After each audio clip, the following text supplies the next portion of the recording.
Leyla, Leyla, sana mecburum ama geri dönemem. Eyvah, eyvah, ona yine geceleri zehir edemem. Leyla, Leyla, sana mecburum ama seni bilemem. Olmaz, olmaz, zorla yine sana beni sev diyemem. Ne yapsam nafile, bomboş bir görsen halimi. Keşke yaşansa bir mucize, çok zor anlatsan derdimi. Yok yok, düşüyorum dara, beni geri verin bana.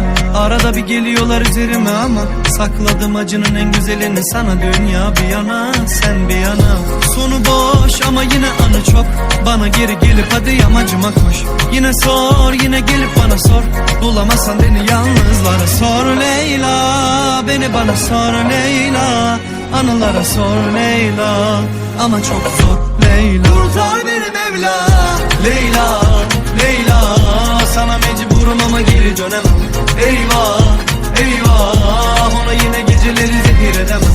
Leyla, Leyla, sana mecburum ama seni bilemem. Olmaz, olmaz, zorla yine sana beni sev diyemem.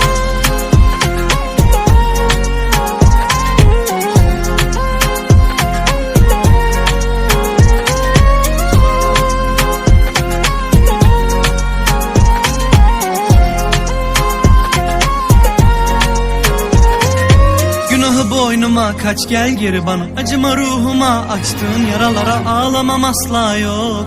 Ama bağışla beni bak zor. Sor Leyla, beni bana sor Leyla.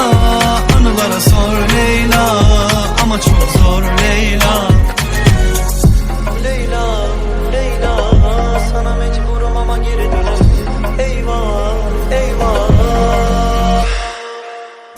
Leyla, Leyla, sana mecburum ama geri dönemem. Eyvah, eyvah, ona yine geceleri zehir edemem. Leyla,